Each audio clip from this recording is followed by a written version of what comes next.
Hello hello. मैंने नाश्ता कर लिया है। अच्छा नाश्ता था।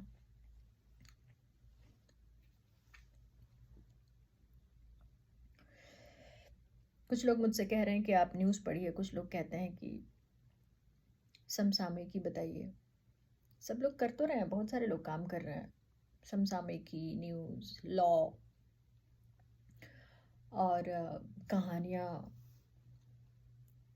नफ़रत। कुछ पुराने न्यूज़पेपर में लिखने वाले लोग, पत्रकार लोग जो बूढ़े हो गए हैं, जिनको दो काम रहता है, एक व्हाट्सएप और दूसरा मुसलमानों से नफ़रत। वो डायरेक्ट कहते नहीं हैं कि वो नफ़रत करते हैं, पर उनका दिल जलता है उन्हें देखकर। वो खुश होते हैं जब हमारे ही देश के 20 से 25 करोड़ मुसलमान लोगों को अपमानित किया जाता है। और दुनिया के किसी भी सामान्य से सामान्य व्यक्ति को ये पता है कि जिस देश में 25 करोड़ मुसलमान हों, उन्हें सताकर आप विश्व गुरु बन जाएंगे। उन्हें रोज़ सताया जा रहा है। और अगर ईश्वर कहीं रहता है, ईश्वर नामक कोई संस्था है, मुझे तो यकीन नहीं है कि ईश्वर होता भी है। ईश्वर जैसी कोई संस्था नहीं होती। आपका मानना है तो आप मानिए, आप भ्रम में रहना चाहते हैं तो रहिए, भ्रम में तो आप खुश रहते हैं। अगर सच्चाई का पता चल जाए तो आप दुखी हो जाते हैं। तो भ्रम में रहने में कोई बुराई नहीं है, आप भ्रम में रह सकते हैं। आप मान सकते हैं कि ईश्वर है। बहुत सारे लोग कहते हैं कि हम मानते नहीं हैं, पर ये भी तो है, ऐसा है, एक है, दो है, तीन है, चार है, ईश्वर है। नहीं मानते हुए भी मानते हैं।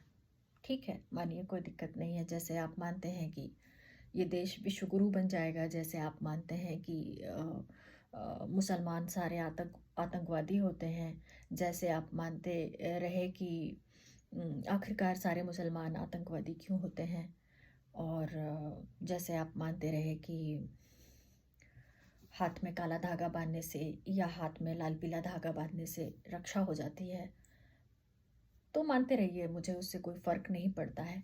लेकिन बहुत सारे लोग अंधविश्वासी हो जाएं तो फ़र्क पड़ता है। ऐसा लगता है कि फ़र्क नहीं पड़ेगा, पर फ़र्क पड़ता है। एक समाज अशिक्षित हो जाए तो फ़र्क पड़ता है। एक समाज अंधविश्वासी हो जाए, पाखंडी हो जाए, तो फ़र्क पड़ता है। अगर आपके पड़ोस में 4 घर हैं और चारों पाखंडी हैं, तो आप कितने भी शिक्षित हो जाएं, ये सुविधाजनक नहीं होता। और उन चारों पाखंडियों को सत्ता मिल जाए, वो बहुत शक्तिमान हो, उनके पास 4 गुंडों की मंडली हो, 5 बेवकूफ़ साधुओं की मंडली हो, तो आपका जीना मुहाल हो जाएगा। आप जी नहीं सकते, आप खुश नहीं रह सकते, किसी हालत में खुश नहीं रह सकते। अगर आप जिस समाज में रहते हैं वो अशिक्षित, मजबूर, लाचार, बीमार, भूखा हो, तो आप कैसे खुश रह सकते हैं? नहीं रह सकते। तो हमारे भारत की हालत यही है। आजकल ऐसा ही चल रहा है। आजकल यही फैशन में है। फैशन में ये है कि गरीबों को सताओ, कोई बेवकूफ़ है तो उसे और बेवकूफ़ बनाओ। कल मैंने न्यूज़पेपर पढ़ा, न्यूज़पेपर में लिखा था कि उत्तर प्रदेश का जो हेल्थ केयर है वो 35 करोड़ लोगों की सेवा करता है। 35 करोड़ लोग। और जिसमें वो कहते हैं कि 25 करोड़ लोग यूपी के हैं और 10 करोड़ आसपास के राज्यों से हैं। और ये भी कि ये ऐसा बनेगा, अभी और भी बड़ा बनेगा, अभी और वैश्विक स्तरीय बनेगा। सारे पूरे पूरे पूरे लेख को पढ़ने के बाद बाहरी, आंतरिक, पृष्ठ समथिंग पे, पृष्ठ समथिंग 1 2 3 4 5 पे भी पढ़ डालोगे तो कभी ये स्पष्ट समझ में नहीं आएगा कि उन्होंने हेल्थ केयर के लिए, हेल्थ टेक के लिए, या जो कुछ भी कॉन्क्लेव कर रहे हैं उसमें उनका प्लान क्या है। वो कुछ नहीं बताते हैं, बस कहते हैं कि मोदी जी के नेतृत्व में हमारा राज्य, या योगी जी के नेतृत्व में हमारा ये वो ऐसा वैसा करिश्मा आगे बढ़ रहा है, रोशन कर रहा है, हम पताका ऊपर कर रहे हैं। स्पष्ट कुछ नहीं। इनके दिमागों में यह है कि 25 करोड़ मुसलमानों को खत्म कैसे करें, उसके बाद ये हिंदू राष्ट्र बन जाएगा। संविधान कैसे खत्म करें, उसके बाद ये हिंदू राष्ट्र बन जाएगा। संविधान को खत्म करने वाले वो सारे लोग शामिल हो चुके हैं, संविधान को खत्म करने में वो सारे लोग शामिल हो चुके हैं जो संविधान का नाम तो लेते हैं पर संविधान से चलते नहीं हैं। उसमें बड़े बड़े वे लोग जिन्हें संविधान की रक्षा करने का दायित्व मिला था, वो सभी संविधान को खत्म करने में लगे हुए हैं। संविधान की रक्षा का दायित्व, अभिरक्षक तो एक ही है, पर रक्षा का दायित्व यानी संविधान के हिसाब से चलने का जो काम है, जिसको एक कंडक्ट कहते हैं, वो पत्रकारों को भी है, वो शिक्षकों को भी है, वो नेताओं को तो है ही है। कम से कम उन नेताओं को जो पार्लियामेंट में बैठते हैं, विधानसभाओं में बैठते हैं, विधान परिषद में बैठते हैं, राज्यसभा में बैठते हैं, उन सभी लोगों के लिए एक कंडक्ट है, उसको फॉलो करना पड़ता है। लेकिन कोई फॉलो नहीं कर रहा है। अगर किसी नियम को आप फॉलो नहीं करते हैं तो वो धीरे धीरे खत्म हो जाता है। किसी जाति को आप मारने लगते हैं तो वो जाति धीरे धीरे खत्म हो जाती है, जैसे मणिपुर में हुआ और अभी हमारे यहाँ बरेली में हुआ। पूजा नहीं करने देंगे। आप तो पूजा करेंगे, आपके पास 33 करोड़ देवी देवता हैं, आप 66 करोड़ बना लीजिए, आप मल्टीप्लाई 33 मल्टीप्लाई 3 कर लीजिए, 5 कर लीजिए, बना लीजिए, रोज बनाइए, एक देवता रोज बनाइए। एक देवता रोज बनेगा तो उसी हिसाब से जैसी उसकी पब्लिक की मांग होगी वैसा देवता बना करके उसको पूजिए। और उसके बाद एक देवता और बन जाएगा। 33 करोड़ बना लो, 66 करोड़ बना लो और मल्टीप्लाई करो, बड़ी बड़ी मल्टीप्लिकेशन करते रहो, देवता बनते रहेंगे। मुझे पर्सनली उससे कोई प्रॉब्लम नहीं है, लेकिन मुझे पर्सनली प्रॉब्लम तब होती है जब हमारे समाज में तमाम पाखंडी दाएं बाएं आगे पीछे घूम रहे होते हैं। इंसान होने के नाते आप इंसानी समाज खोजते हैं, इंसान होने के नाते आप दोस्त खोजते हैं जिनके साथ आप बैठ के चाय पी सकें, पर उपलब्ध नहीं है। समाज में अब दोस्त उपलब्ध नहीं है जिनके साथ आप साथ में बैठकर चाय पी सकें। कारण यह है कि आप जैसे ही बातचीत करेंगे आपको घिन आ जाती है। जैसे ही एक सिप चाय की लेते हैं और आप कुछ बात करना चाहते हैं तो आपको घिन आ जाती है कि सामने इंसान बैठा है कि कूड़े का ढेर बैठा है। थोड़ी देर बाद आपको लगेगा कूड़ा है, ये इंसान नहीं है, ये कूड़ा है, उससे बदबू आ रही है, इसके साथ चाय नहीं पी सकते। ये हमारे वक्त की समस्या है। आज से 20 साल पहले हम लोगों के बहुत सारे दोस्त हुआ करते थे। उनकी एक सोच हुआ करती थी, हम बातें करते थे बहुत सारे, जैसे एक युवा बात करता है। हमारे अपने सपने होते थे और हम चाहते थे कि हम उन सपनों को जिए।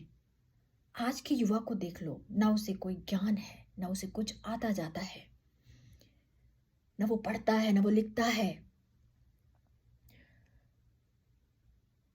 कई सारे युवा सोशल मीडिया पर बहुत सारे पैसे कमा रहे हैं ऊट पटांग करके। एक लेडी है, उसको मैं आज से 10 साल पहले देख रही थी, जब हम लोग पढ़ा करते थे, जब हम लोग पढ़ाई कर रहे थे तो वो प्रवचन दिया करती थी। जब हम साइंस पढ़ रहे थे, जब हम प्रजनन पढ़ रहे थे तो वो कहती थी कि जब मोर नाचता है तो उसके जो मुंह से लार गिरती है तो मोरनी उसको चाट के प्रेग्नेंट हो जाती है। कमाल है जी, क्या कमाल का लार वाला प्रजनन तंत्र है। लार से कोई वैज्ञानिक पागल हो जाएगा, वो अपना सर फोड़ डालेगा कि दिस लेडी, ये जो लड़की है जो जो जो जो जो पढ़ाई नहीं करती, आप जानबूझ करके उसको पता है कि सामने जो पब्लिक बैठी वो इतनी उल्लू है, वो खुद को इतनी चमत्कारिक और महान समझती है कि प्रजनन तंत्र के बारे में जान करके उसको उसको ये लगेगा कि हम तो बड़ी गंदी प्रजाति हैं, हम ऐसे प्रजनन करते हैं वैसे, जबकि बच्चा पैदा करना हर कोई जानता है। प्रजनन तंत्र को साइंटिफिकली बायोलॉजिकली पढ़ने में भले कठिन लगे, पर बच्चे पैदा करना हर कोई जानता है। किसे नहीं आता? कौन नहीं जानता है? जिस देश में 10 साल में 12 साल में बाल विवाह होता है, उसको यही पट्टी ही पढ़ाई जाती है।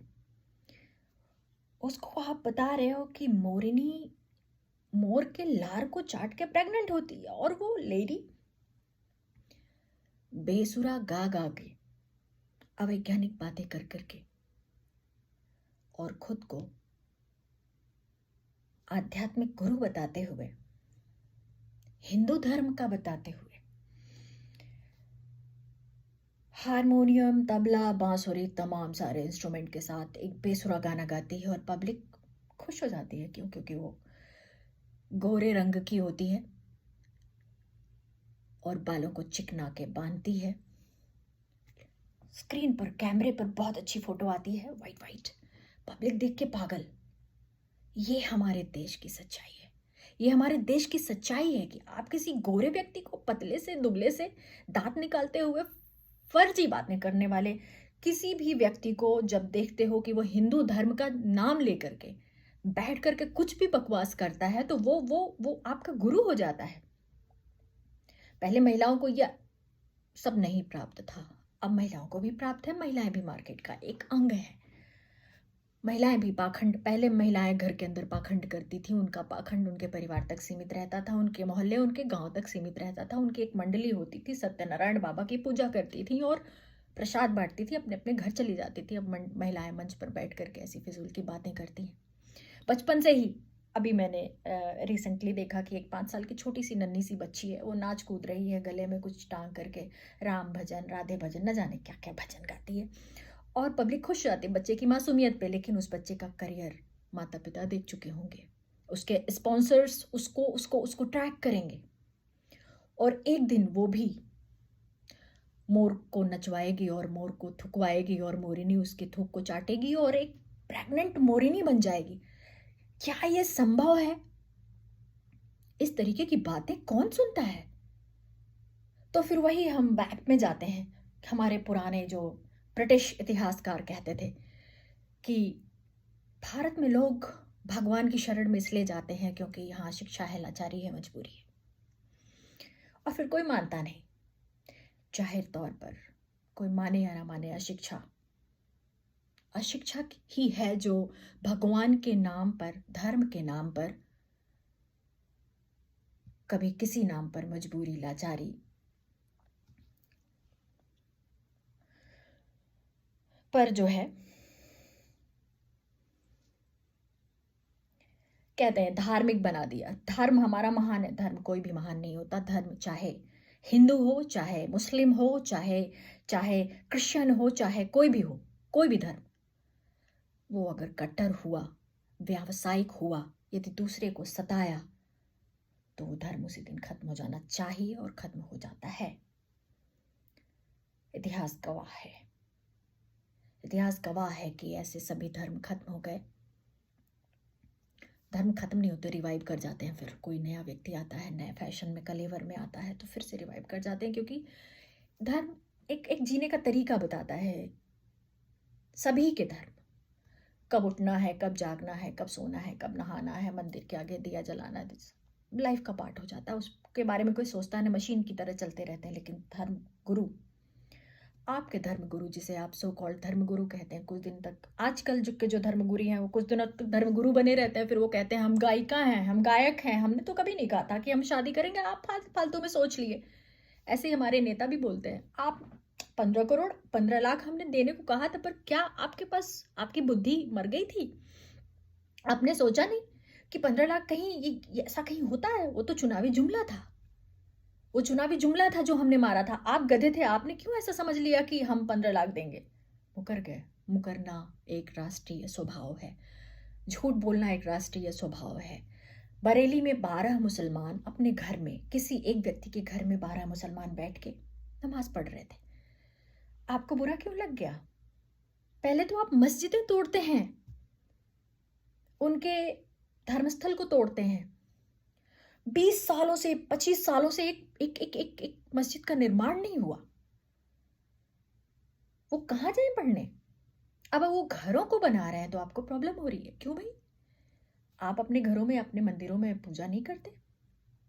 अपने लिए मंदिर बनवाते हैं, उनके लिए घर में भी आप पढ़ने नहीं देते। एक आईपीएस ऑफिसर बोल रहे थे, मुझे बड़ी तकलीफ हुई। यूपीएससी का सिलेक्ट हुआ बंदा इस तरीके की गैर संवैधानिक बात करता है। कहता है कि उसकी पुनरावृत्ति नहीं होनी चाहिए। 12 लोग अपने घर में नमाज भी नहीं पढ़ सकते, पूजा अर्चना भी नहीं कर सकते, क्योंकि उससे खतरा हो जाएगा, हिंदुत्व पर खतरा हो जाएगा। वो हिंदू धर्म को हिंदुत्व बनाने की कोशिश में लगे हैं और किसी को समझ में नहीं आ रहा है।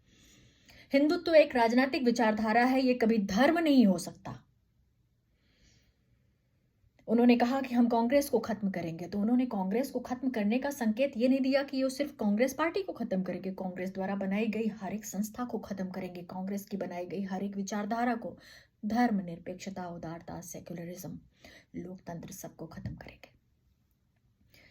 और वो एक एक व्यक्ति के हृदय में है।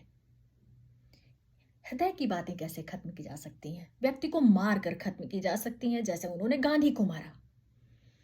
उन्होंने गांधी को मारा तो गांधी खत्म हो गए, गांधी का शरीर खत्म हो गया।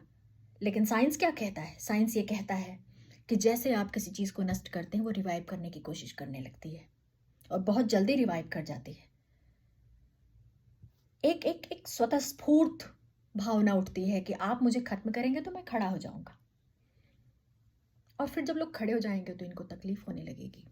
किनको? मैं किनकी बात कर रही हूं? वे जो सत्ता में है, वो जो पावरफुल है, जो अपनी सोच को दूसरों पर थोप रहे हैं। वो हर चीज को कांग्रेस और भाजपा की विचारधारा से सोचते हैं, वो इंसानों की विचारधारा से नहीं सोचते। दुनिया में, इस भारत में सिर्फ 2 कैटेगरी नहीं है, भाजपा और कांग्रेस या संघ। भाजपा, संघ और कांग्रेस। भाजपा, संघ एक है, कांग्रेस अलग है।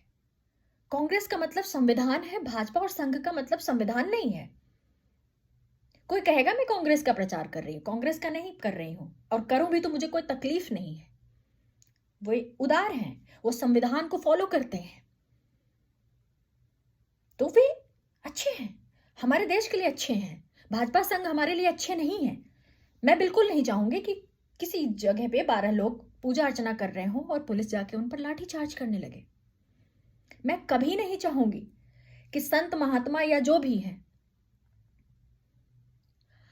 अपनी पूजा अर्चना करने जा रहे हो तो उन पर लाठी चार्ज होने लगे। क्या पुलिस इसलिए बनाई गई कि शांति प्रिय लोगों को, शांति से पूजा पाठ करने वाले लोगों को? मैं पूजा पाठ नहीं करती तो इसका मतलब ये नहीं कि मैं ये कहूं कि तुम भी मत करो, वो भी मत करे, सब लोग करो, जो दिल में आए करो। हमने बस ये कहा था सोचो, किसी के कहने से कुछ करने की जरूरत नहीं। पर मैं ऐसा समाज नहीं चाहती, मैं ऐसा समाज नहीं चाहती जहां पर 4 लोग खड़े हों और पुलिस वहां पहुंच जाए, पीटने लगे, क्योंकि किसी को डर लग रहा है कि वहां कल 4 लोग खड़े हैं तो कल 10 लोग खड़े हो जाएंगे, परसों 20 लोग खड़े हो जाएंगे। तो उनके लिए व्यवस्था कीजिए ना।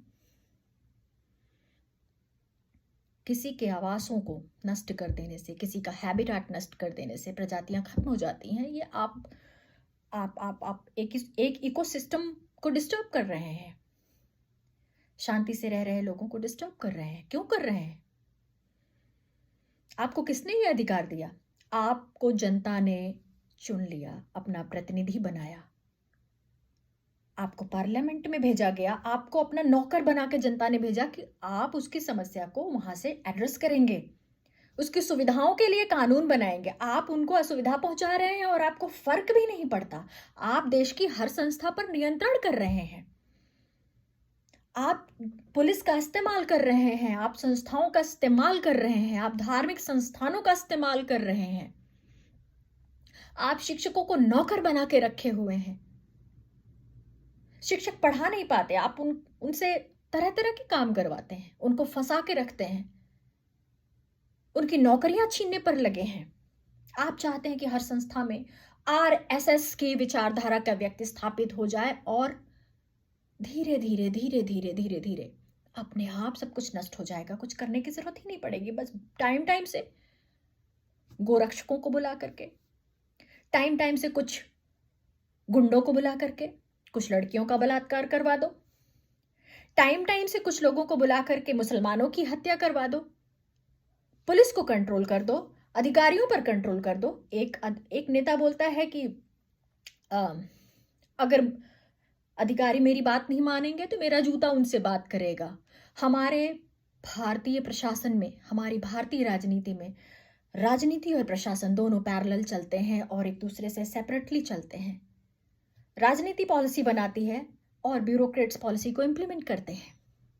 किसी नेता को यह अधिकार नहीं दिया गया है कि वो अधिकारियों को ये कहे कि अगर वो मुझसे बात नहीं करेगा, मेरी बात नहीं मानेगा, तो मेरे जूतों की बात मानेगा। ये कब हो गया? मंत्री उत्तरदायित्व तो कहाँ गए? मिनिस्टीरियल रिस्पॉन्सिबिलिटी किधर गई? एनोनिमिटी कहाँ चली गई? कभी भी हमारे देश में ऐसा नहीं हुआ कि मंत्री की हिम्मत हो कि अधिकारियों से इस तरह बात करें। छोटे छोटे इमेच्योर अधिकारियों को ला करके सेंटर में डाल करके उनका इस्तेमाल करते हैं। ये प्रैक्टिस 2014 से शुरू हुई। पहले अधिकारी सेलेक्ट होते थे, राज्यों में जाके काम करते थे। ये इतने डरपोक है कि राज्यों में नहीं जाने देते। पहले अपने पास बुलाते हैं, पहले उनको अपने तरीके से वो उसको तरह तरह की चीज़ें करते हैं, फिर बात भेजते हैं। सब चीज़ अपने मन से कर रहे हैं। मीडिया पर कंट्रोल, संस्थाओं पर कंट्रोल, थोड़ा न्याय मिल जाएगा, थोड़ा 5-5 वोट से लोगों को जिता लेंगे, थोड़ा फ्रॉड करेंगे। पूरा नहीं फ्रॉड करते, थोड़ा फ्रॉड, जिससे आपको लगे ओ ऐसा तो नहीं है, ये भी जीत गया। अगर ऐसा होता तो वो ना जीतता। थोड़ा फ्रॉड से काम चल जाता है, तो पूरा फ्रॉड करने की जरूरत क्या है? थोड़े फ्रॉड से संविधान खत्म हो जाएगा। थोड़े फ्रॉड से एक प्रजाति का हैबिटाट खत्म हो जाएगा, और आवास स्थान खत्म होने के बाद बहुत सी प्रजातियां खत्म हो जाती हैं। लेकिन क्या इंसान खत्म हो जाएगा? उसकी सोच खत्म हो जाएगी हैबिटाट खत्म होने से? मणिपुर में हैबिटाट खत्म कर रहे हैं, लोगों का खत्म कर दिया। लोग शिविरों में रह रहे हैं, जैसे लगता है कि शिविर ही उनका स्वप्न है। जिसको शिविर नहीं मिल रहा है वो शिविर की तलाश में है।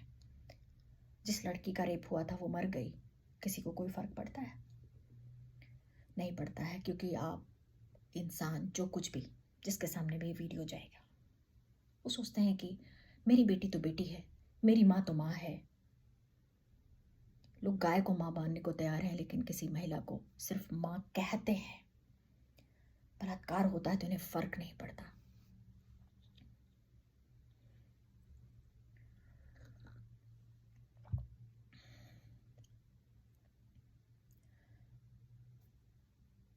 Have a good day, enjoy your life. जो मर रहे हैं उन्हें मरने दो। आप कर भी कह सकते हो। आपको व्हाट्सएप फॉरवर्ड, धर्म और मंदिर में दिया जलाने से तो फुर्सत नहीं है। रील देखो, नाचो और टीका लगाओ, और क्या, और बहुत सारे लोग हैं। मजे करो, जस्ट एंजॉय, क्योंकि आपको कोई फर्क नहीं पड़ता। आप संवेदनहीन हो चुके हो। नेहरू को गाली दो, गांधी को गाली दो, बहुत सारे काम है। Just do it, just do it. और फिर उम्मीद करना कि आपको एक अच्छा समाज मिलेगा। क्योंकि अगर किसी के घर में अनायास ही लूट हो जाती है, अनायास ही किसी लड़की का बलात्कार हो जाता है, अनायास ही किसी का पिता मार दिया जाता है, अनायास ही किसी का बेटा मार दिया जाता है, अनायास ही कोई धर्मस्थल तोड़ दिया जाता है, तो कोई गारंटी नहीं है कि आप जिस ऐशो आराम के साथ अपने घरों में रह रहे हैं कल को रह पाएंगे। जो टूटे और बिखरे होंगे वो आपसे छीनने की कोशिश जरूर करेंगे। और मुझे पता नहीं ये सब देखने का मौका मिलेगा कि नहीं।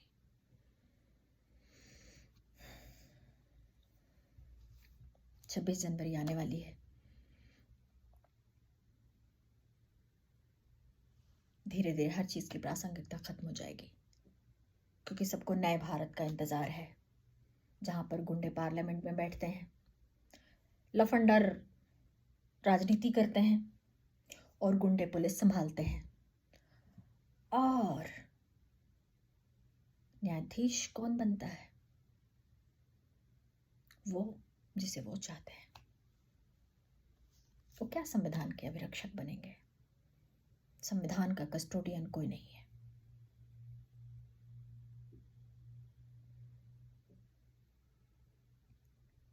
बस निराशा ही निराशा है।